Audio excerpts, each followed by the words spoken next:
guys? It's your girl Ginger, the true crime queen. I'm reminding you now that listener discretion is advised. The dark nature of this show is not suitable for young ears or those that are sensitive to graphic material. But without further ado, let's get it.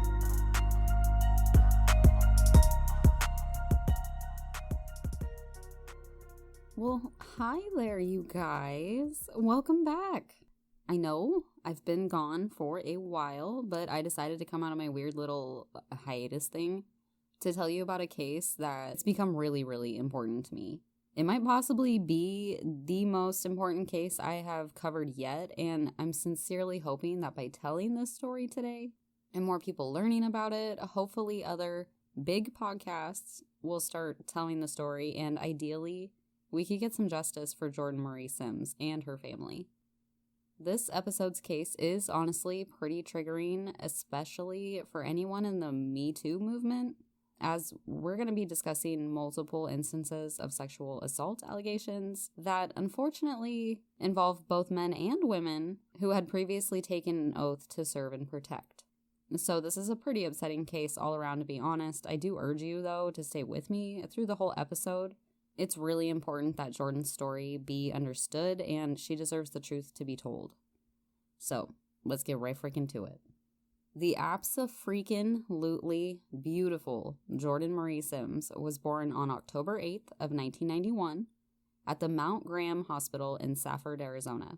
She weighed a perfect 7 pounds and 5 ounces, and she was said to have grown to be a very mellow and sweet little baby.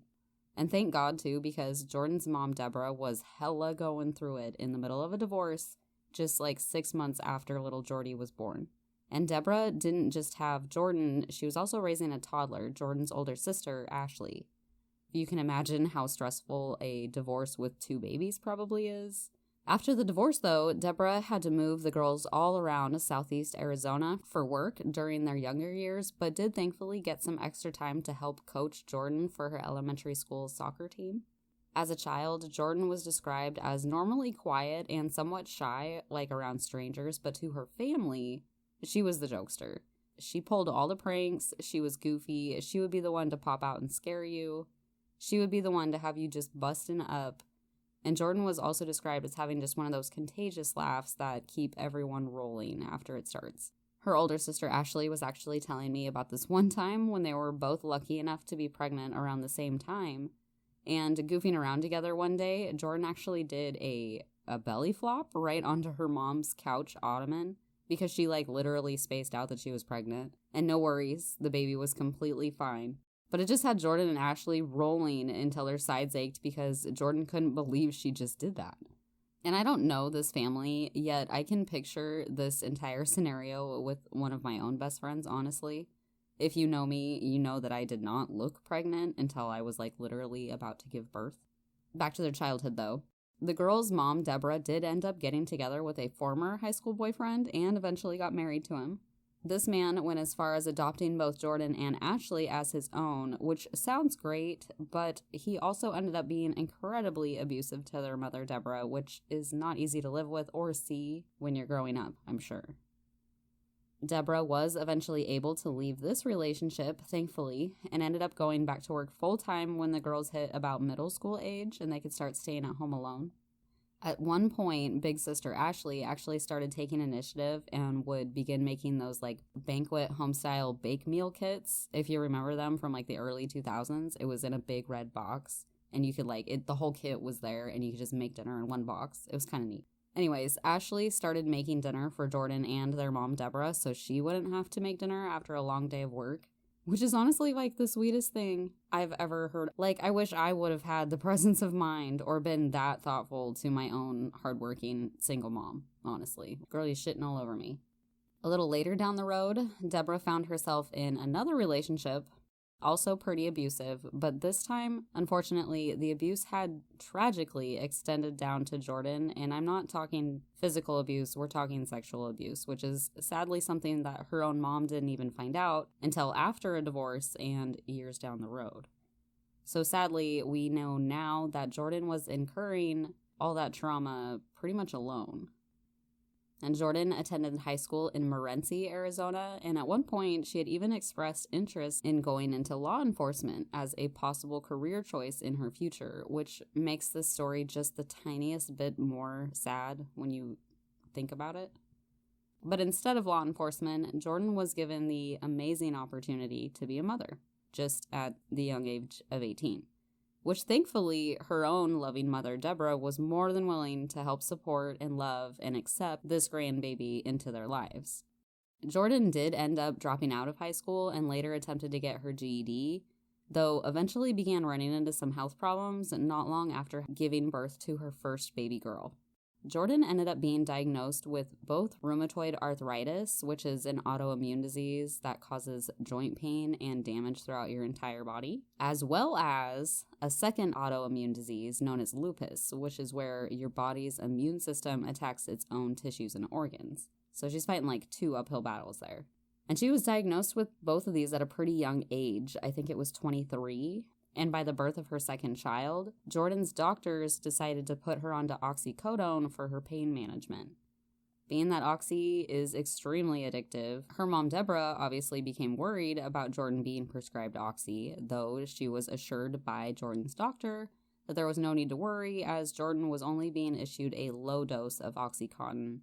And I believe this did work for Jorden's pain for a while. However, after Jorden's third baby was born, the oxy was no longer working for her, and she inevitably started using the next stronger thing, heroin, which definitely put her mother, Deborah, in a very uncomfortable position as a grandma.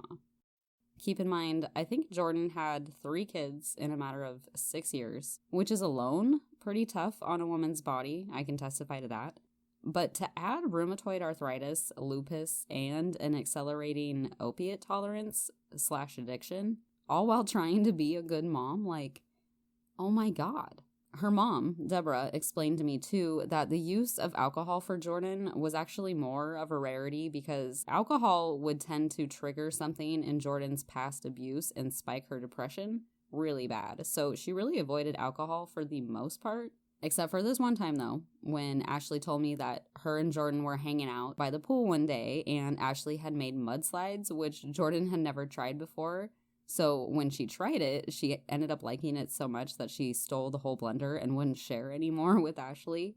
And they spent the day together sliding on the slip and slide, which is an awesome memory. I feel like everybody needed to know right there. Anyway, but as far as her actual addictions went, Jorden would also personally go through many attempts at detoxing off the pain meds and opiates, but more often than not, she would fall back into her addictions, whether it was intolerable pain, the untreated depression, the trauma, or the stress of simply being back and forth between an addiction. It is not easy to beat an addiction by yourself. I read that the Recovery Research Institute found that the average number of serious attempts at recovery are about 5. 5 attempts before sobriety usually occurs. Jorden's mom explains that she dealt with a lot of her own demons. She was just looking to make herself happy and was looking in the wrong direction. She was a wonderful mom. She made some bad decisions, but she was always good to her kids. About 2018, it was decided that for Jorden's children's best interests, that all 3 of them be technically placed into their grandmother Deborah's care with something known as a kinship placement, while Jorden sorted out her health and her addiction issues away from the family in a hotel. During this time, though, while Jorden is in the hotel, she called her mom Deborah to bring her some food over to eat. Naturally, Deborah picked up the 3 kids, grabbed some food, brought it over to Jorden. And apparently the courts did not want Jorden interacting with her children at all during this kinship placement, and because Deborah had brought them to the hotel where Jorden was located, the courts then relocated Jorden's 3 children over to Deborah's mother's care, who would technically be these children's great-grandmother. And from what I understand at this point, which I believe is about early 2019, Jorden returns home to her mother Deborah's and begins trying to turn her life around, this time for good though. She wanted her kids back, she wanted off the drugs, she was serious about getting back on track and making a sincere effort and promise to get clean, though Jorden's time ran out faster than anyone could have ever anticipated. Jordan's last days began on Saturday, December 21st of 2019, when she was making her weekly run to the Safford area Walmart for the second sweetest thing I'd ever heard of. She was getting 2 little cartons of Ben & Jerry's ice cream, one for her and one for her dog, Des. Her mom tells me that Jorden would always sit and eat ice cream with her dog, which is adorable, but actually found the receipt from this day in Jordan's belongings later down the road. Ironically, Jordan's mom was also at the same Walmart this day and happened to notice a couple of cop cars there, but never thought it would have something to do with her daughter, Jorden. Apparently, while Jorden was there at Walmart, they had suspected her of previously shoplifting and had notified the police that she was at the store. This is when Safford police officer Jeremiah French is apparently dispatched over to Walmart, where Jorden was then somehow confronted for the supposed shoplifting. No items were obviously found to have been stolen during this incident, but in the process of running her name, Officer French was then informed of a warrant for Jordan's arrest out of the neighboring county of Yavapai, which means he's going to have to take her in anyways. This warrant had stemmed from a previous incident the year prior when Jorden had apparently used her father's car, but it ended up technically being her father's girlfriend's car, so it had been reported stolen. And police later found a bag of heroin in the car while Jorden had it in her possession. I believe when she did not show up to a court hearing for those charges, a warrant was then issued for her arrest, but it basically went unacknowledged, being that it was not in the same county that Jorden was actually living in. And she apparently hadn't got into any problems with the police since that incident, so her past had sort of caught up to her really unexpectedly on this day. So imagine, it's the Saturday before Christmas. 1 minute you're at Walmart buying some Chunky Monkey, maybe a little Cherry Garcia for your mo-fucking dog. And the next thing you know, Walmart is calling the popo, and now you're being handcuffed and told that you're going to jail and you'll have to wait for transportation to the next county over. Yeah, great. I'm absolutely sure that's what Jorden had planned this day. Yeah. According to this arresting officer, this is when Jorden mentions to him that she had recently been having some stomach pains and could possibly even be pregnant and would like to be evaluated at the hospital before going into the detention facility. Even though officers probably hear this sort of excuse all the time and likely did not believe what Jorden was saying, Officer French did call for an ambulance to transport Jorden over to the nearby Mount Graham Regional Medical Center for pregnancy testing, while Officer French apparently followed behind in his own patrol vehicle. Okay, so here's your trigger warning for sexual assault because it's unfortunately about to get very uncomfortable from here on out. While Jorden is at this Mount Graham Regional Medical Center there in Safford, Arizona, she speaks with medical staff about her pain and pregnancy concerns, but actually refuses all medications offered, being that she is legit trying to stay away from pain pills or anything of the sort. But she does submit to a pregnancy test, possibly a couple other tests as well. While waiting for the results of these tests and during a 15 to 30 minute time period alone together, Officer Jeremiah French starts coming on to Jorden.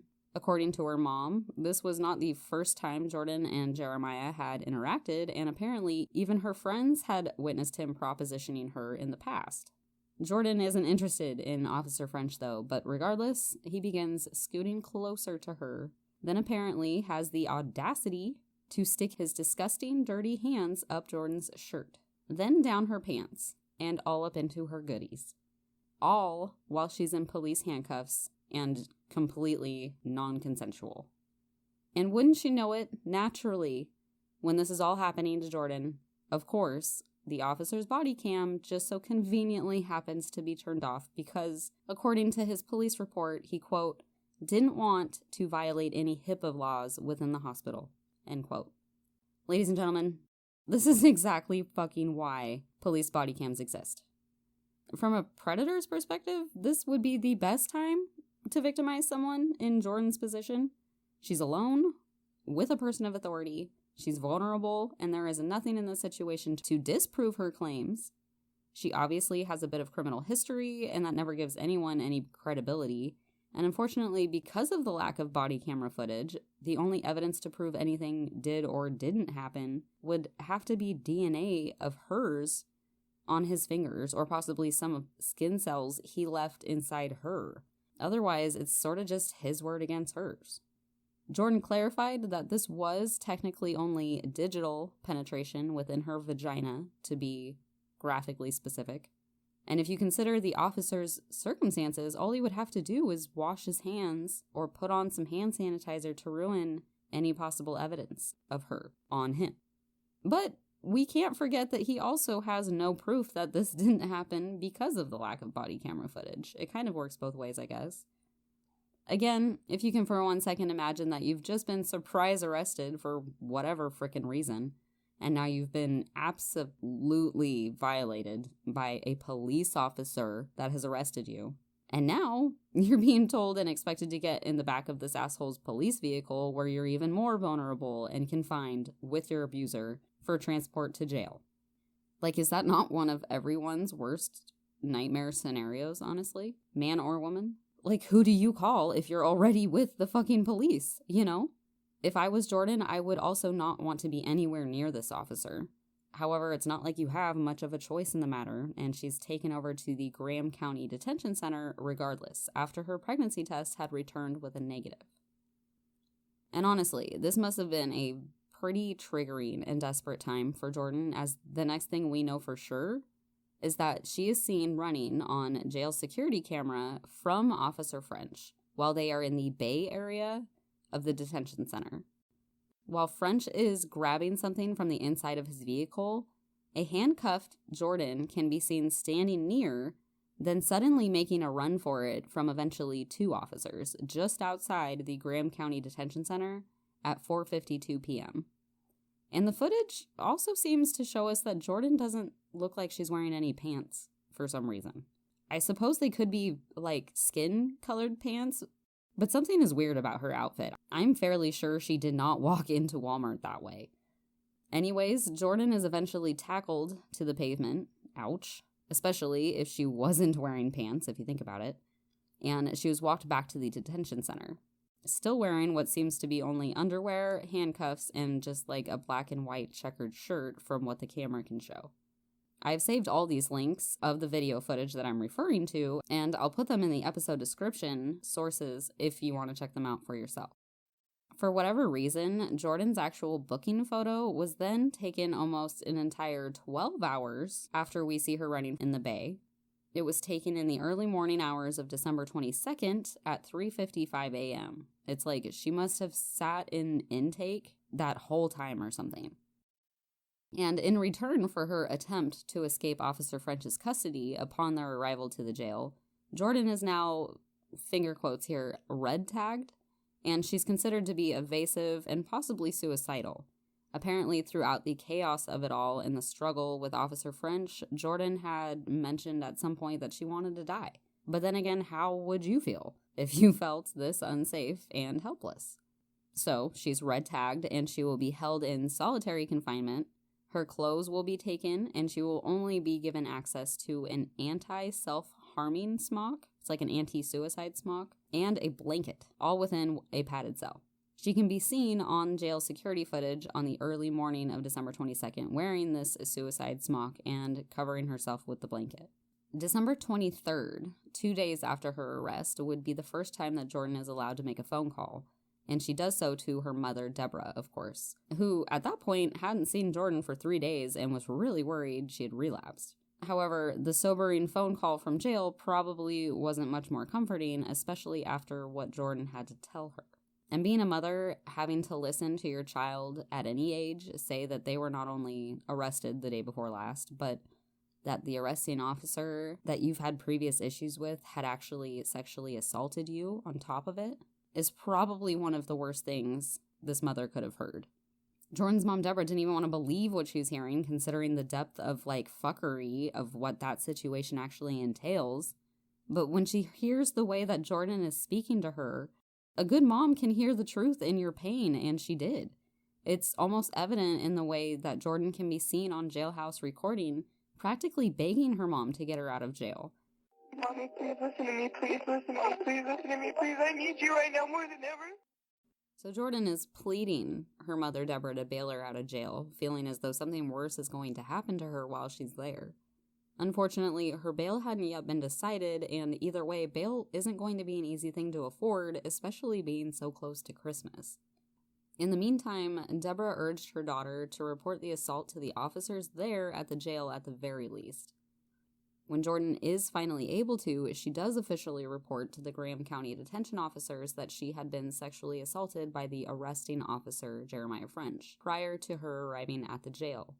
When Jorden made this report too, she included that this hospital assault was the main reason that she had attempted to flee Officer French in the Bay Area of the detention center, because she said she had been, quote, traumatized from previous sexual assaults from when she was younger, which caused a fight or flight moment for her to run for the gates to get away from Officer French, end quote. The very next day, December 24th of 2019, a Safford Police Department had placed Officer French on administrative leave pending an investigation into Jordan's claims, which is typically per their policy. According to the police report that Officer French made in regards to Jordan's arrest, he noted that Jorden had, quote, continuously told me sorry and that she was scared of going to Yavapai County, end quote. But mentions nothing really about the hospital visit except that they met with staff and found that Jorden wasn't pregnant. His police report interestingly does, though, confirm that Jorden did in fact refuse all medications that she was offered there while at the hospital. So after reporting that she had been sexually assaulted while in custody of the arresting officer, Jorden would then be transported to a facility known as Lori's Place Advocacy Center to speak with a sexual assault nurse examiner and have a specialized exam done, which is basically a rape kit that hopefully finds evidence supporting her claims. This Lori's Place facility, though, is actually all the way in Sierra Vista, which according to Google is about a 2-hour drive away from Safford. I'm not sure why this center was chosen and not the much closer hospital, but it's possible that this facility is contracted with the detention center in some way, which I don't like the sounds of that either, but again, I'm really not sure why this particular facility is chosen. Also, this place has now renamed itself to the Cochise Family Advocacy Center, and I might have butchered that name, but I think it's the same business, basically. Keep in mind for this rape kit, though, it had technically already been 2 days since the assault with Officer French had occurred, and DNA doesn't just really hang around in vaginas forever because they're self-cleaning if you didn't know, or you just, don't have one. And with this scenario really being only a matter of skin cells and not something like sperm, it's possible there isn't really much DNA left inside Jorden after 2 days to test for. Whatever the results will be, though, are said to be sent back over to the Safford Police Department for their own internal investigation. However, it seems like Jorden's interview with the nurse examiner at this place was video recorded on a police body cam, and it was also kept for police records. And in that video, Jorden can be heard speaking about the assault with Officer French and why she ran away from him. Jorden explained that she instinctively ran away from Officer French, who assaulted her, and it ended up appearing as though she was trying to escape custody rather than just his specific custody. He just kept telling me everything was going to be okay, everything was going to be okay. He said, just don't make me look stupid. He starts just rubbing on my body on top of my clothes, and then he moves his hand down farther in my pants, and he starts, I don't want to talk about this no more. I don't want to talk about this no more. I don't want to talk about this no more. You can also see on video how Jorden explained that the officers at the jail then put her on suicide watch, forcing her to be in a padded cell without clothes and only a anti-self-harming suit, which is obviously not really helping her feel any less violated. When asked by the sexual assault examiner why officers would think she was suicidal, to which Jorden said she wanted to die. Then Jorden asked if she had exhibited any suicidal tendencies before, and Jorden also said yes, when I was little and I was molested. Which, I'm not a psychologist or a therapist of any sort, obviously, but that doesn't sound like out of the realm of possibilities to me. When someone is traumatically abused, I can understand the fight or flight response that would be associated with similar incidents of abuse. Imagine being in between a rock and a hard place of getting assaulted by the same people who are supposed to call for help. I honestly think I would also try to run, and I would also feel like dying if I couldn't run. And yeah, basically, I can't even imagine the mental place that Jorden had to have been in during her last few days alive. After speaking with nurses at Lori's place, Jorden wouldn't make it back to the detention center until about 2:30 in the morning on Christmas Eve, December 24th. She can then be seen on jail security camera at 2:56 a.m. being escorted from the booking area down the hall to what's called the shower room by a female detention officer known as Kiana Bays. She will be checking Jorden for any contraband before re-entering her cell. Weirdly, I just noticed that in this security footage clip, Jorden is only wearing one orange-colored jail-issued sandal for some reason. I wonder what the hell that's about. It was while in this shower room, though, for what the security camera reads as 2 minutes, when Jorden is being told to squat and cough twice, and while facing away from the female officer, Jorden claims this is when she is assaulted now for the second time, when this Kiana Bays had literally shoved something straight into Jordan's butt, possibly a pen, all within this 2-minute body search inside the shower room. Jorden later explains that when this happened to her, she then tried to turn around and away from this woman, but claims that Officer Kiana Bays then just shoved Jordan's head and face into the metal bar there that's on the wall in front of her, while saying to Jorden, "Now you know what it really feels like to be assaulted, and who's really going to believe you because you already cried wolf about what French did." Why don't you go and report this? Who's gonna believe you now? Yeah. According to the same security camera located outside this shower room, Jorden was then apparently left in the shower room alone for a few seconds, while detention officer Bays seems to have retrieved a roll of toilet paper just outside the shower room and then returned to the shower room with Jorden where there are no more cameras.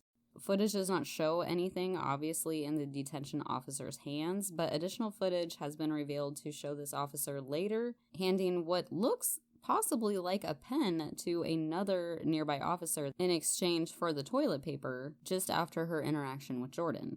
Jorden was presumably then taken to her padded cell just after this second assault occurred, and it wouldn't be until almost 8 p.m., which was about 17 hours later, that we can see Jorden reporting this second assault by this female officer. The jail, though, seemed to be more interested in having Jorden extradited over to the county that had originally issued her arrest warrant, so it seems as though Jorden might have actually had to report this to several officers before it was officially documented by one of the sheriff's deputies. In that report, Jorden admits that at the time, she's not sure what the object was that had penetrated her, and also didn't know the name of the officer, but only that she was female. Which, again, probably just made several officers roll their eyes at her, and unfortunately for Jorden, with it literally being the eve of Christmas Day, I would be willing to bet that most of those officers had other priorities on their minds, sadly. She took me back into the shower room to dress me out, and she shut the door. She had me undress and bend over to cough. And when I bent over to cough, I felt something go up my rectum. Okay. And she said this is what it feels like to really be sexually assaulted. And then she tells me that who's gonna believe me because I already just cried wolf about what French did me. Okay. That's why I wasn't gonna report it, because I didn't want anyone to think I was stupid. However, Jorden is apparently noting that whatever she was sodomized with had actually caused her to start bleeding, and now she's requesting to have another sexual assault evaluation done, but she's going to have to wait until after Christmas, apparently. And sadly, Christmas was Jordan's absolute favorite holiday, which she was forced to spend in jail, but thankfully she did get to speak with her mother, Deborah, one last time. I believe they also arranged for a scheduled visit the next day, December 26th. I love you. I love you very much. I love you too, Jordan. I love you very much. You're beautiful. You're amazing. You're the best mom anyone could ever ask for. And I know what I've done to you is wrong in so many ways. Because you're better than that, and so am I. I need you, so please don't give up. Why are you going to give up? Having these phone calls, Mom, is the only thing that's keeping me going right now. Knowing that whenever I'm going to call, you're going to be right there to answer. But before this visit could occur, Jorden is seen on security camera being escorted to a transport vehicle in the Facility Bay area for presumably her second exam over at the advocacy center called Lori's Place in Sierra Vista, which again was a whole ass 1 hour and 55 minutes away. Back at the Graham County Detention Facility, though, Jordan's mom, Deborah, is arriving for her and Jordan's scheduled visit. However, she was instead approached by a group of 3 large sheriff's deputies, who then informed her that Jorden is no longer located at their jail, and they would also not be able to disclose Jordan's current whereabouts, basically telling Deborah to kick rocks. So this is when Deborah instinctively realizes, no, something's up. She knew about Jordan's accusations against the officers and did not like how it took 3 officers to inform her that Jorden wasn't available for their visit. But basically, Deborah would just have to go back home and wait for a call from Jorden to set up another visit because there's literally nothing else she can do. Back with Jorden, who's on her way to be re-examined for the second sexual assault claim, and another rape kit would be taken. Jorden would also be interviewed by the same exact nurse who spoke with her when she visited for the first assault 3 days earlier on December 23rd. Again, this time, Jorden can also be seen on an officer's body cam speaking to the nurse, so apparently these officers don't care about any HIPAA violations. The camera itself reads that it's 3:29 p.m. on December 26th, whereas their paperwork for this exam indicates that the start time was about 4:10, which is a good timeline for us to start with.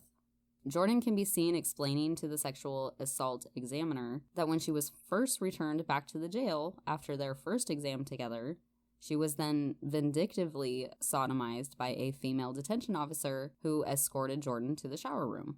As far as Jordan's actual physical exam of the alleged sodomy goes, the nurse examiner actually noted that there was additional bruising and a tear in Jordan's genital area that hadn't seemed to start healing yet from the previous assault, but noted that there was no evidence of any additional anal assault per this female detention officer. None of it was apparent.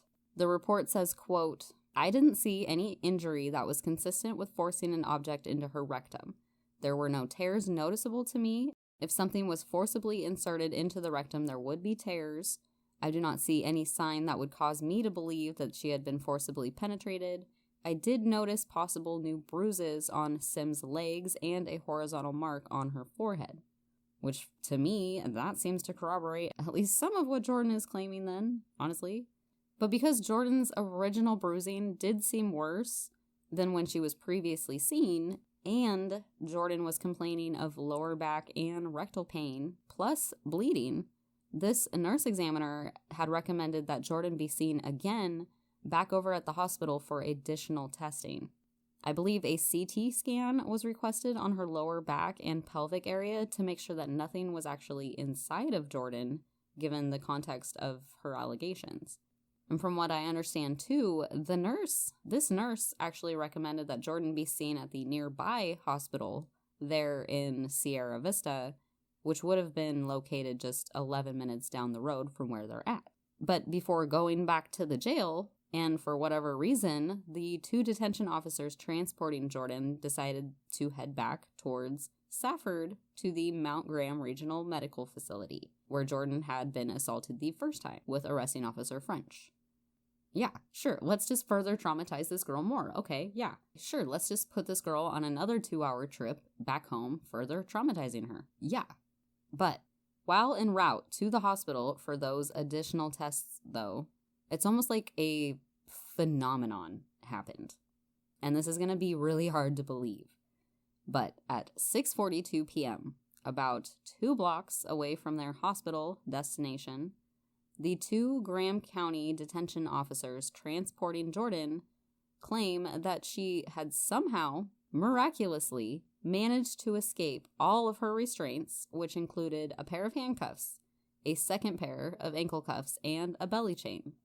She was then magically able to open the back door of their patrol car, from the inside, obviously, and then voluntarily leapt from their vehicle while it was traveling at least 35 miles an hour.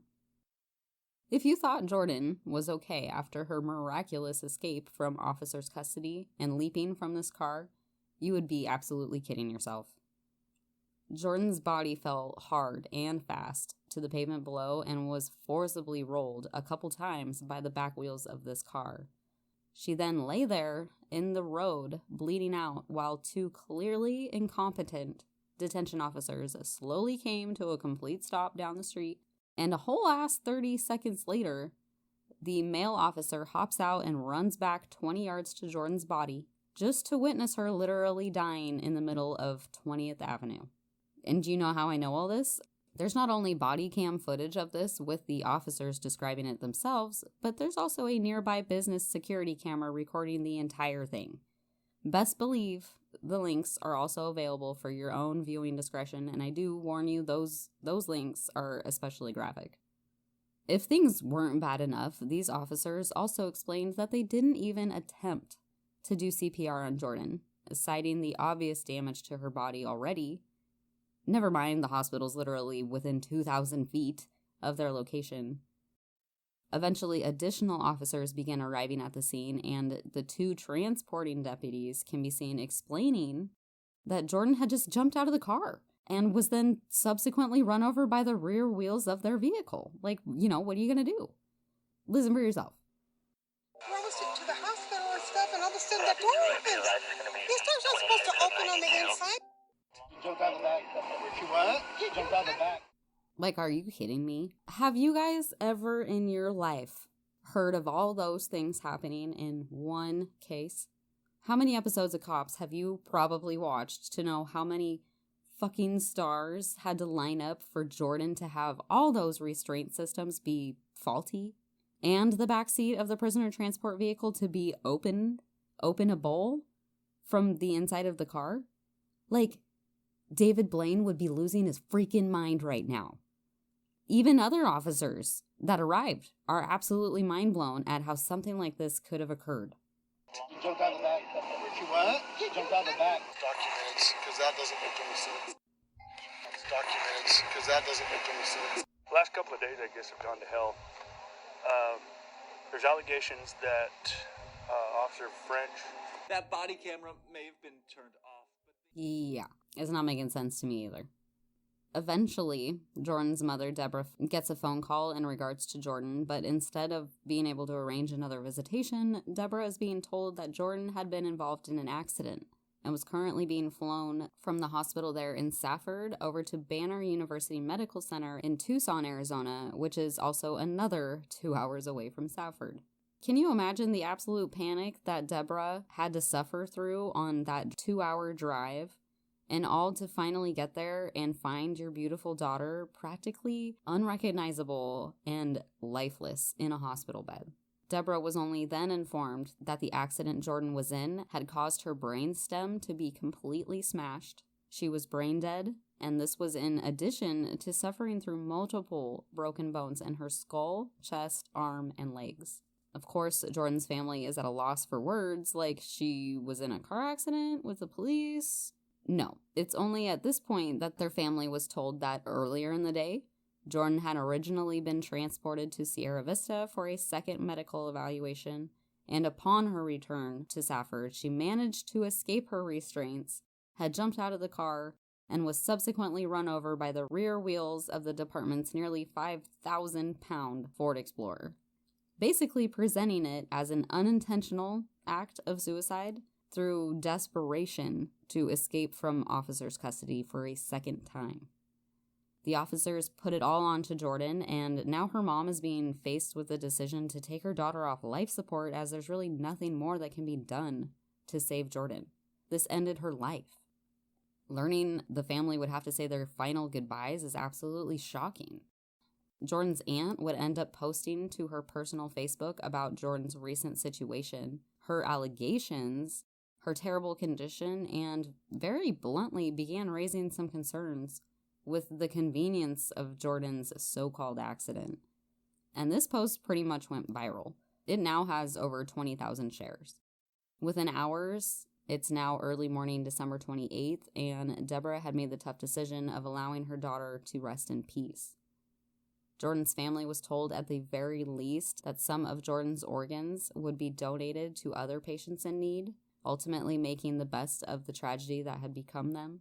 Jorden was then walked down the hospital floor for the very last time with present friends and family and staff to honor Jordan's passing and her gracious choice to be an organ donor. But now, because the cops that dealt with Jorden are trying to tell her mom that Jorden is suicidal and that it was because of her own suicidal actions that led Jorden to her own death, it's just not something her mom, Deborah, can easily accept. Deborah understands how Jorden might look to a lot of people, and especially a bunch of officers, being that she has a history of addiction. But they weren't aware of how far Jorden had recently come in her life. Deborah says her gut won't allow her to buy it. She knows with everything in her that her daughter did not jump from that car. She had 30 days clean and was working so hard. All they want to do is make her look bad, and they have no idea what she really had going on and how far she had come. She understands, too, that Jorden might have been emotionally pushed to the brink given the circumstances, especially if Jorden had yet again been sexually abused, especially by someone like a police officer.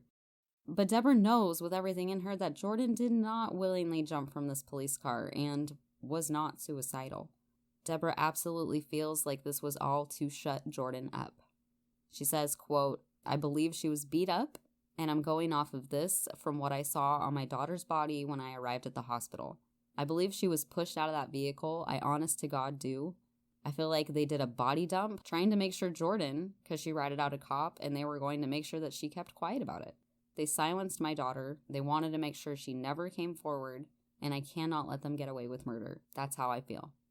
Deborah points out the complete lack of road rash type injuries you would expect to see on someone who willingly jumped from a car, right? And those scrapes and scratches simply did not exist on Jordan's body. She didn't even have bruising around her wrists where she would have had to wiggle out of her handcuffs. And honestly, after hearing all the things that happened to Jorden, and with how many other people are undeniably getting abused and killed by police officers, who wouldn't at least question the idea of someone trying to shut Jorden up? I mean, they sure as fuck did a good job if that was the case, right? I'm with Deborah on this one. This is pretty sus, in my opinion. This is absolutely suspicious. Following her final breath, Jorden received an autopsy that was performed by the Pima County Medical Examiner, which the results wouldn't technically be released for another 6 months or so, but that's why podcasts are kind of cool sometimes. But that report would actually reveal that not only was Jorden legit suffering from an undiagnosed issue with her fallopian tubes and some ovarian cysts, but also something called Meckel diverticulum, which is said to be a lifelong medical issue within the intestines. And that tells me that at least the initial pains and worries Jorden was complaining about when she was first arrested, about feeling pregnant or having stomach pains, that was likely not just your average bitching and whining because you have to go to jail. She was having several legitimate health problems that had not yet been diagnosed. It adds credibility to her statements, all of her statements, in my opinion. On top of that, a toxicology report also showed no evidence or presence of either drugs or alcohol in Jordan's system, which also goes to credit that Jorden wasn't under the influence to any degree. Typically, opiates can stay in the bloodstream from anywhere to 4 or more days, depending on the person and their personal use history. If you recall, too, Officer Jeremiah French had noted that Jorden refused all offers for medication. So you think if she was just trying to get medicine, she wouldn't have refused it. Onto her autopsy, Jordan's official cause of death was considered to be, quote, blunt impacts to the head, trunk, and extremities, which apparently included 45 total injuries to her skull, clavicle, ribs, spine, and brain. She was also found to have incurred subdural hematomas and multiple contusions, which is when you get the blood swelling in your skull and just horrible bruising. Jordan's technical manner of death, though, was noted to be undetermined. Not suicide, not homicide, not natural death, but undetermined, meaning there isn't enough evidence to definitively say what the manner of death was. Now, this honestly is both frustrating and interesting that the Pima County Medical Examiner deemed her manner of death undetermined. Because not only does that indicate that there isn't enough evidence to prove what the sheriff's department is claiming, which is suicide, but as well as the fact that it can't be proven that this was an intentional act of murder either. However, as far as court or any possible upcoming trial would ever go, it's going to be very, very hard to argue either way, simply because the medical examiner didn't side either way. He left it very open. I so badly wished there would have been an opportunity for a second medical examiner's opinion, but unfortunately, Deborah had been assured that she was safe to have her daughter cremated. Jordan's family would then have to pick out an urn and have Jorden cremated, all while her Christmas presents still sat beneath the Christmas tree. Jordan's family was able to host a vigil for those willing to support their beliefs. However, Jordan's family was actually not allowed to keep a memorial site for Jorden in the area that she had technically died in, there on 20th Avenue, because ironically, the funeral business located there had threatened to throw away any items that local mourners or supporters of the family had started to leave behind in honor of Jordan's life. Like, how freaking heartless for a funeral business, of all places, to be.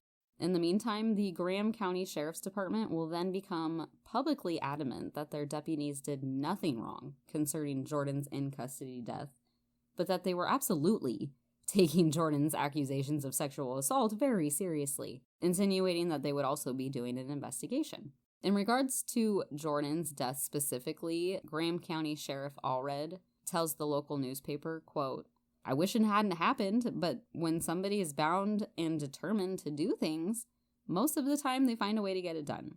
We will never be able to ask her and find out exactly what it was she was thinking or what she wanted to get done.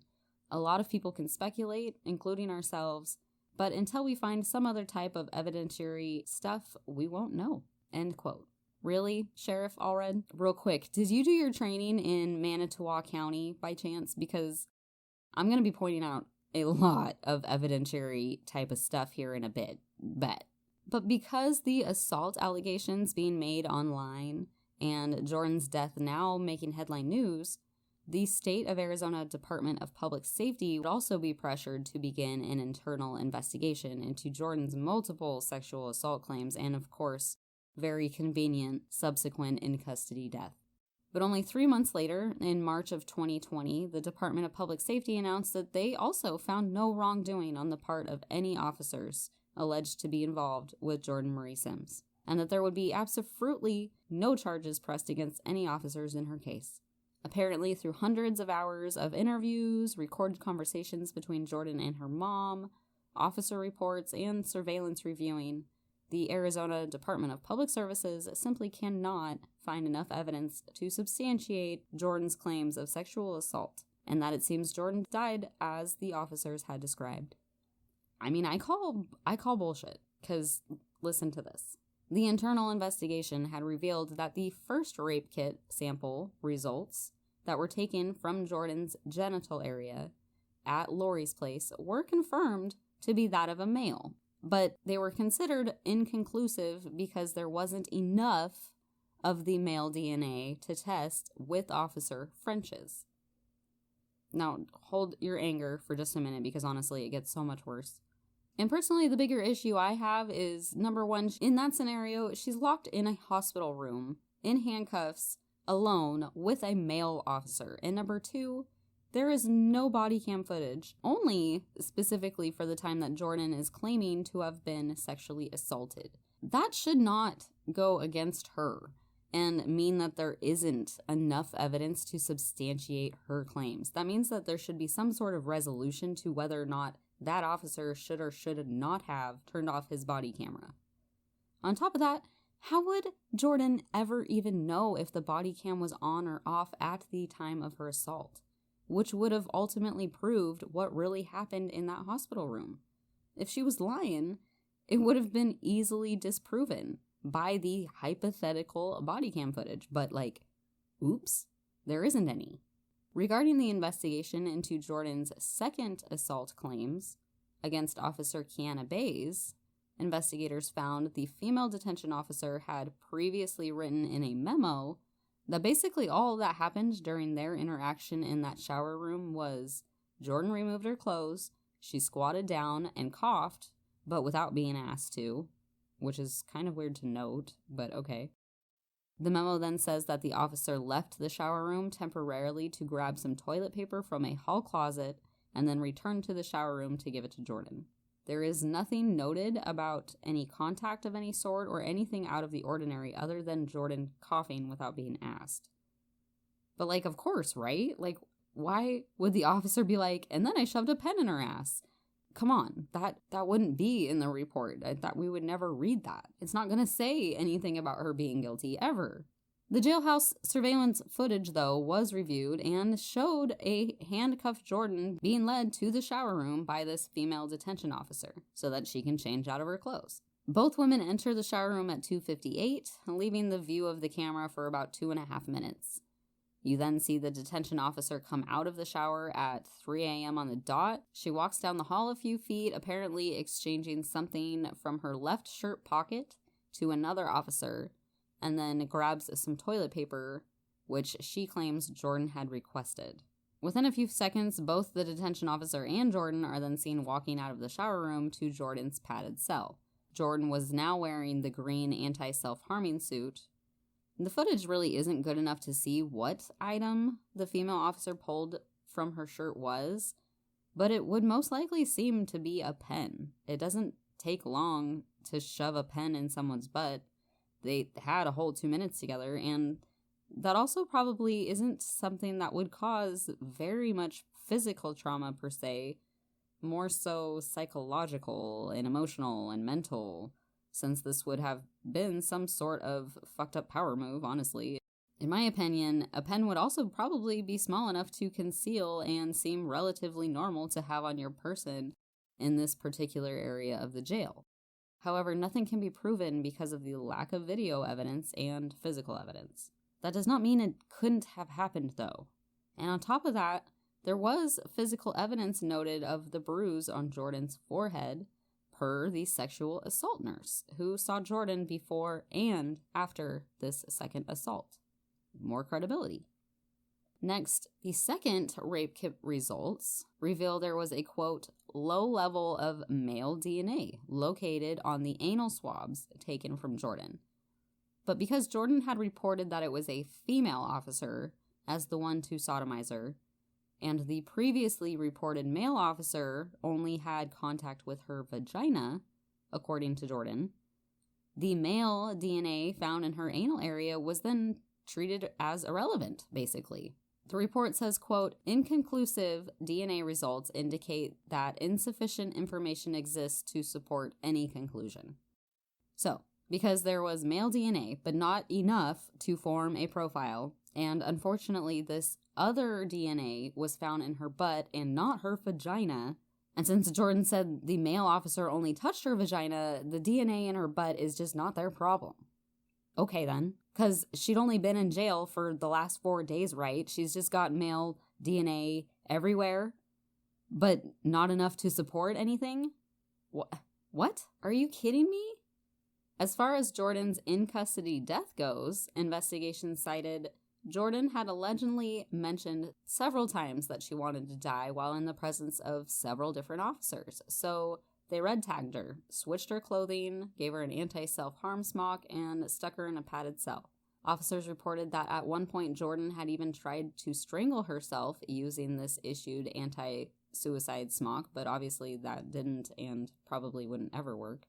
However, even the sexual assault nurse examiner, who spoke with Jorden on 2 different occasions, one of them being just prior to her alleged suicide, would later explain to investigators that, quote, there wasn't anything in Jordan's behavior or anything that she said that gave me concern that something like this would happen.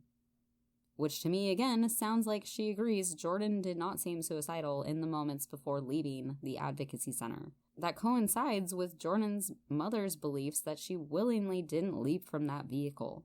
On a whole other point, too, wouldn't committing suicide 2 blocks away from a hospital be, like, honestly the weirdest place to attempt committing suicide? While you're on the way to a hospital? in the backseat of a police car at that. I don't find it as easy to believe as the police are trying to justify here. They also believe Jorden was absolutely desperate to escape custody because she had, 1, ran from Officer French, and 2, expressed to her mother during recorded phone calls on multiple occasions, pleading for her mother to get her out of jail. So police are making these requests out to be evidence that Jorden so badly wanted to escape jail that she literally jumped from a moving sheriff's car to do so. And no, the real problem is that Jordan's bond was eventually set at $25,000, but it was Christmas. And Jordan's mom didn't even know where she was until Jorden called her from jail 2 days after her arrest. And by that point, Jorden had already been assaulted at least one time. Graham County sheriffs determined that Jorden must have, finger quotes here, must have stolen because, she was supposedly stealing from Walmart in the first place. But for the sake of their argument, Jorden was able to strategically steal some Diamond Resorts brand shower gel during an unsupervised visit to the bathroom during her sexual assault examination at Lori's place, so she could later slip out of her belly chain, ankle cuffs, and handcuffs.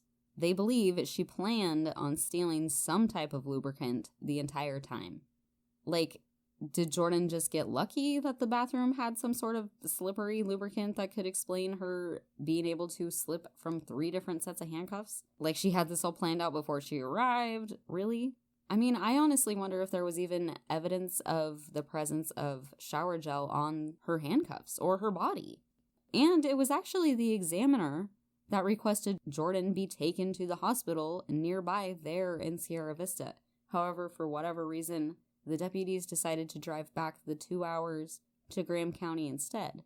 So again, did Jorden just get lucky that it was the longer route so she could complete her insane plan to escape the situation she's in? Really? Like, think about it. If in fact this is all one big plan that Jorden had to commit suicide, Jorden would have no way of knowing which hospital the deputies were ever going to take her to, or if all these things were going to happen.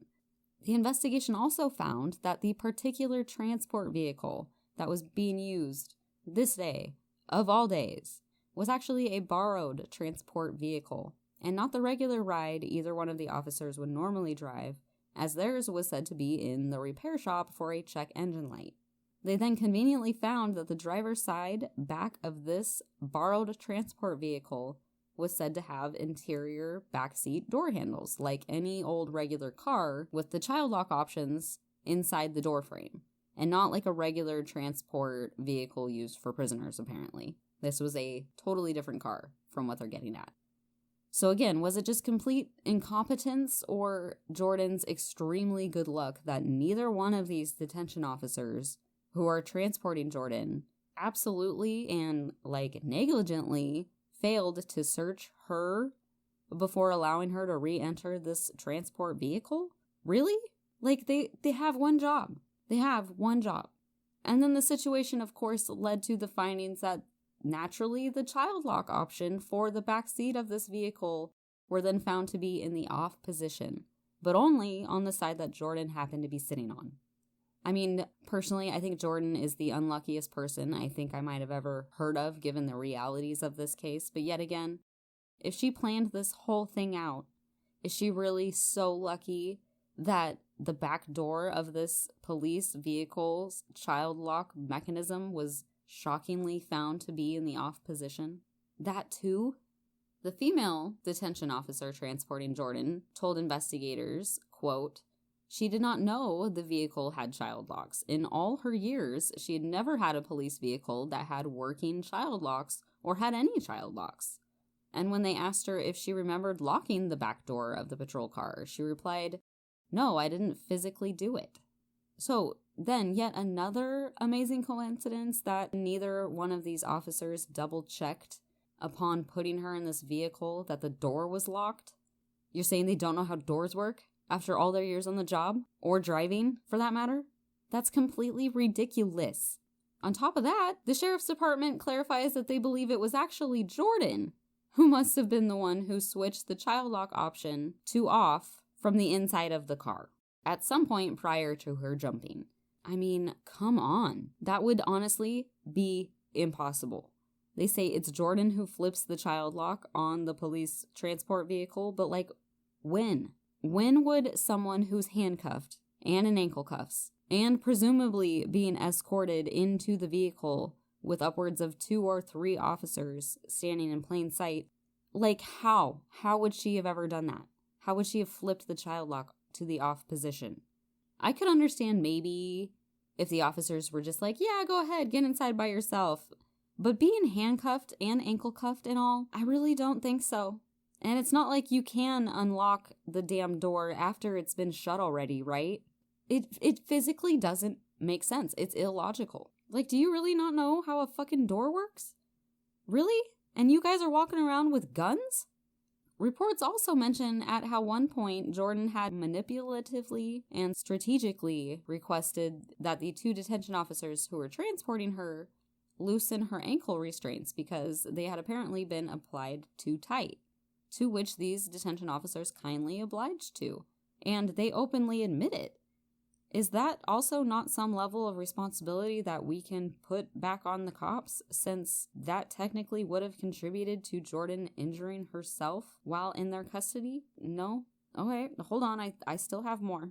The fact that Jorden was able to do all these things, lube herself up with shower gel, slip her handcuffs off, slip off her ankle cuffs, pull off her belly chain, undo her seatbelt, open the back door, all without these officers noticing for an entire 2-hour drive back to town? Like, how? That's bullshit.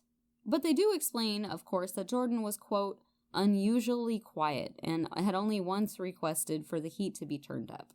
Did they never think to turn around and look at her every once in a while? Are they new? Are they rookies? No, they're most definitely not rookies. This is negligence, if nothing else. And to credit the officers' claims, the Diamond Resorts brand bottle of shower gel that was found in the backseat of their car was also found to be the same brand and sizes of shower gel found in the bathrooms at Lori's place. Personally, I would really like to know if either one of those officers had used the same bathroom there. This bottle of shower gel happened to be found right on the floor panel next to Jordan's neatly placed jail-issued orange slippers, and all 3 restraint cuffs were left right there on the back seat of the car. Boom. All nice and neat, just like a pretty present for witnesses to later find. Cool. Really cool. Evidence is all right there, boys. But you know what wasn't in that police car? Cameras. Or GPS, apparently.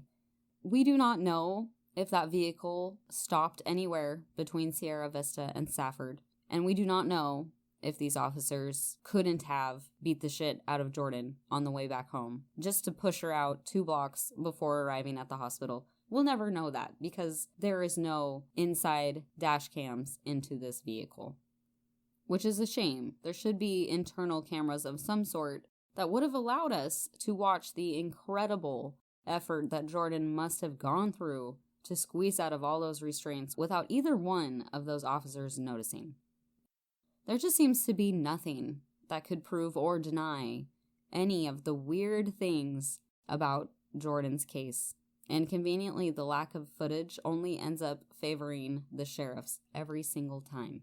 In addition to the investigation happening, the local newspaper was also able to obtain that one security camera angle with actual footage of the moments that Jordan's body left the county's Ford Explorer as it drove by the Sunshine Valley apartments at 6:42 p.m. that December 26th. I want to note that if you do watch that footage, it is very dark and grainy and very fast moving, so you will probably need to watch it multiple times to see what is actually happening. From personally viewing the footage, Jorden appears to have fallen head first, possibly with her back to the pavement, and her legs were said to have been run over by the rear wheels of the vehicle, but that is not evident with the darkness in the film.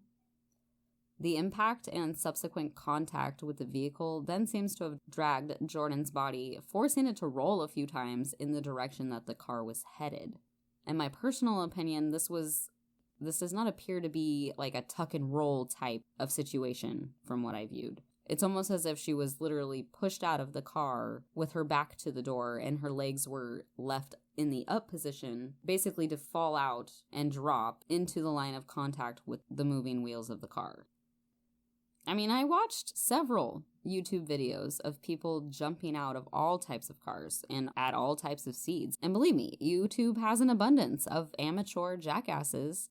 But one thing is consistent through all the videos. Every single person who jumps from a car stays in motion with the car as they jump. Mainly because they have to, force themselves to jump away from the car. However, when you carefully watch Jordan's video, she clearly did not jump away from this car. Now, if you are to type in videos of falling from a car at 30 miles an hour versus videos of jumping from a car at 30 miles an hour, you will absolutely see the difference in how the objects or persons will land. And when interviewing the two officers who were in charge of transporting Jorden, the female driver of the transport vehicle reported that she immediately called paramedics, who arrived shortly after, but she nor the other male passenger attempted to give Jorden CPR because, quote, they could hear gurgling sounds coming from Jorden. Due to her sustained injuries and the amount of blood present, they did not begin CPR. They didn't want to cause any more trauma or injury to her. Reports did say that Jorden appeared to be breathing, but never actually responsive. And that was all still in the road before paramedics arrived. And after speaking with Deborah, too, she's not even sure, really, how long her daughter actually laid in that road. It could have been all the way up to 45 minutes, because upon further research, I noticed that every single police body cam in this case is way off sync. But conveniently only after the time in which Jorden left the confines of that advocacy center. You can see from clips released on YouTube that the police body cam at Lori's place reads 12/26/19-23:15, which would equate to December 26th, 11:15. But that would actually be impossible because we know Jorden jumped from the vehicle at 6:42 p.m. earlier that same date. One wrong body camera would be one thing, but literally I noticed every cop's body camera is almost 5 hours ahead of time after this point. Something's not adding up, and Jordan's mom Deborah believes with every ounce in her body that Jorden was murdered for speaking out against these officers, and they needed her dead, or basically dead, before entering that hospital. And with the amount of things off in this case, and the things Jorden was claiming before her death, aren't really adding up. Or as the cops view it, the stars just magically aligned perfectly for Jorden in her suicidal/addict mission to very methodically plan escape from police custody. To add credibility, again, to almost all of Jordan's claims, the Safford, Arizona Area Channel 12 News investigative team actually began independently looking into the alleged misconduct within the jail. And they spoke with an upsetting amount of young women who confirmed that within the Graham County Detention Center, they have quite the history of mixing business with assault. These are a few former female inmates who claim that they had also been propositioned for sex, sexually assaulted, and even raped by officers within this particular jail. Safford, Arizona, a small town with a population of less than 10,000, home to the Graham County Detention Center. Speaking now. A total of 6 current and former inmates going on the record with the 12 News IT. I'm scared of being raped in that jail. Telling their experiences, saying there's a culture of abuse by the employees at the Graham County Sheriff's Office and the Safford Police Department. Girls doing sexual favors. For what? To get out of jail or to have special treatment while they're in jail. These women now coming forward after the death of Jorden Simms. Scared of what might happen to them because of our friend that was in here, and, we don't know how far it will go. We don't want to lose our lives. One inmate showed us explicit messages from a detention officer. I didn't walk out of this jail. For 35 seconds later, I was already receiving naked pictures of this officer. This county, there's something wrong going on in this county. If you're not doing something for somebody, you're probably not going to get anything out of this jail. Very conveniently, too, the exact same day that this news story of additional internal misconduct went live, another officer was then fired from the Grand County Sheriff's Department because everyone else so far named had either resigned, transferred, or were on paid leave. It seems honestly like this particular officer was only fired because of all the clear proof one woman had on her phone and thankfully showed the news before reporting it to the cops. It often seems as though when officers do seem to land themselves in a bit of trouble, I'm learning that a lot of the time, those officers are usually just transferred to another county and begin operating there without much repercussion. And that leaves a lot of room for additional people to be hurt when those breaking the law aren't being held accountable for their actions like everyone else. The very real, bigger problem, too, is that what happened to Jorden could easily happen to more women. When this happens, when officers are transferred and no one is held accountable for their actions. One of the local newspapers had even reported that back in 2017, quote, Arizona cops terminated for misconduct at one department often managed to find work at another agency. Between 2000 and 2016, Arizona agencies have hired 418 officers who had been fired or reassigned over misconduct, end quote. And I'd be personally willing to bet a lot of money that this is not just something that happens in Arizona. It's most definitely happening in your state too. I mean, if you live in the US anyways. And for what? Doesn't it take longer to get a cosmetology license than it does to become a cop? If you'd have to fire 418 officers for misconduct, you think there'd be 418 new job openings for upcoming officers rather than ones who have already shown that they do not respect the oath that they have taken. This is serious shit. As far as Jorden's case goes, by November of 2020, the Arizona Attorney General's office announced they would also not be prosecuting the two officers that Jorden had previously accused of assault because there was not enough evidence, and they believe no criminal charges would be appropriate. Her assault cases and death investigation are basically considered cases closed, which is very frustrating. These cops were still found to have nothing wrong, yet there was male DNA found on Jorden after claiming to have been abused. She died in police custody because they didn't care to double check the fucking doors. They didn't check their inmate before securing her into the back of the police vehicle. They're completely oblivious to their detainee somehow being able to escape handcuffs, ankle cuffs, and a belly chain in an entire 85-minute drive. The body cam footage is all fucked up, but there's nothing you can hold anyone accountable for? I mean, if these questions can't be answered, then how the fuck can the Attorney General's office reason that there's not enough evidence to hold any of these officers at least negligent, at the very least? Ask yourself seriously, how could all of those things statistically go wrong in just one inmate transport? It's just obscene. The only thing left for Jorden's mom to do, besides maybe taking it up with the federal court somehow, would be filing lawsuits against the county in a wrongful death suit, which Deborah has just begun the process of doing that. Jorden's mom, with the help of 2 attorneys, will be suing the county and or the sheriff's department for $5 million in the wrongful death of her daughter, Jorden. They fully intend to argue that the county was 100% liable for Jorden's death, pointing out that she died because, quote, she fell out of a police vehicle which should have been secured and locked in place. The sheriffs basically failed to take all the necessary precautions to keep Jorden safe, even from herself.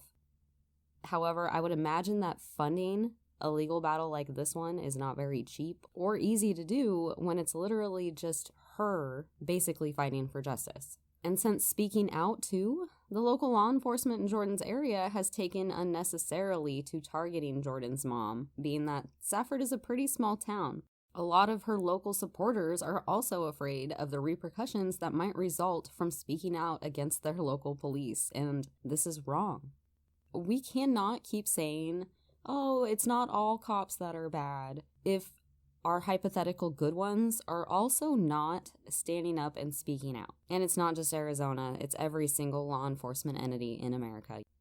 Something has got to change, and with the clear divide we have right now, I think people are really starting to get sick and tired of the abuse of power there clearly is.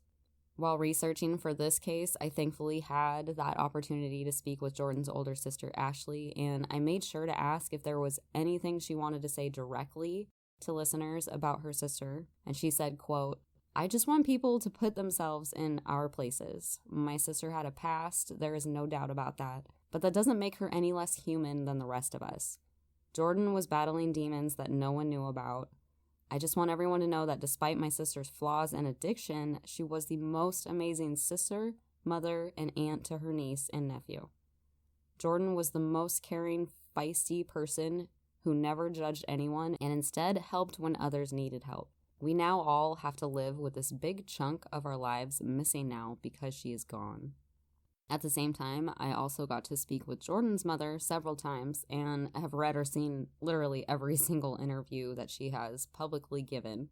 And I have to say that she is hands down one of the best mothers that I have ever come across. The way she fights for Jordan is the epitome of pure love and loyalty. And in our conversations together, Deborah told me about how Jordan would always make sure her mom, Deborah, had flowers around, even if it meant grabbing them out of people's yards or bringing her, fake silk flowers. It was just a habit of Jordan's that Deborah dearly misses. Now, Jordan leaves her mom bird feathers. Even inside her home, Deborah will find bird feathers. She believes this is a sign of Jordan's spirit because her grandfather used to have a nickname for her that meant blackbird. Deborah says, quote, "My daughter did not deserve to die, no matter what. Jordan wasn't perfect. She had issues like most and used drugs for self-medication. But Jordan always loved and had a huge heart. She always wanted to help other people out, and she's never been violent. It was always petty. She always wanted to help other people out." On a more positive note, and in honor of Jordan, ideally, her mom would like to personally honor and give back in her daughter's name by hopefully one day creating a safe place for those in her community who need heartfelt recovery options, and she plans to call it Jordan's Home. Deborah says, "We want that to be a homey place that Jordan always envisioned, and we want to be the ones that help these people get back to where they need to be. Jordan's already changed so many lives, and so many have already gone to rehab and have been living a few months clean or sober because of Jordan. And she just wants to give back to the community in honor of her daughter." Deborah's also started a petition that will help hold the officers related to Jordan's death accountable for their negligence. She needs all the support she can get, and mother to mother, I couldn't hear about this case and simply not offer the opportunity to tell the best supporters that I know. Deborah is doing literally everything she can to get justice for her daughter. She understands it's an uphill battle at this point, but is hoping for some sort of resolution of justice. She's since started the website justiceforjordan.org to raise awareness about her daughter's case, and at the very least, help prevent other women from getting caught up in the clutches of the Graham County Sheriff's Department. Her website is www.justice4Jordan, which is spelled Jorden, not the regular AN, .org. And on there, she sells t-shirts, stickers, and can koozies to help raise money for her legal battle, including finding someone to retest her daughter's rape kit. And let me tell you, when I learned that Deborah actually hand makes these items, these shirts and koozies, I just about fucking cried, you guys. Please, please, please. I ask that if you want to do anything to support me today, go check out her website, check out her petition. She currently needs about 2,000 more signatures. Please support this amazing mother in any way that you can. Jorden would have been turning the big 30, 30 years old, last October 8th, 2021, just a couple weeks back. She had 3 beautiful children. She had nieces and nephews. She had sisters and a big-ass heart of gold. And nothing Jorden might have done in her life would equate to what has been done to her. And it's literally terrifying that her life might have been taken just to keep her quiet. And to be by those who claim to serve and protect us at that is such a disgrace. Lastly, I have one last major request from my listeners. Please, and I'm not kidding, please ask your other favorite podcasters to cover this case. Please consider signing Deborah's petition or supporting her personal fight by purchasing a Justice for Jorden shirt or a sticker, or even donating to her cause. At the very least, I ask that you share this episode with someone, anyone, so the story can get out there. I absolutely know the true crime community can be an unbelievably helpful resource when we work together. The Gabby Petito case is a prime example of that. And I implore all other true crime podcasters listening, big or small, to also look into Jordan's story and research it for yourself. You're absolutely welcome to use all the sources I have in this episode description. I've also maintained a playlist on YouTube with everything I could find related to this case, if you'd like to check those out. I quickly need to shout out this episode's supporters of the podcast, Kendra, Kat, Kaylee, and Sarah E., for all joining the Patreon. And I got a pretty big influx of YouTube subscribers lately too, so hello and welcome you guys. Thanks for giving my podcast a chance. Quickly, I want to thank Gina Ray Martinez, Lexi Street, MBL Sides, and DPA Storm for all leaving 5-star reviews. You guys, I really appreciate you guys taking the time out of your day to do those reviews. I want to thank you for making it through the episode today. Jorden deserves justice, and I hope that I can help in any way possible by telling you this story today. Until next time, my loves, as always, remember to be safe and lock those damn doors. All right, you guys. Bye.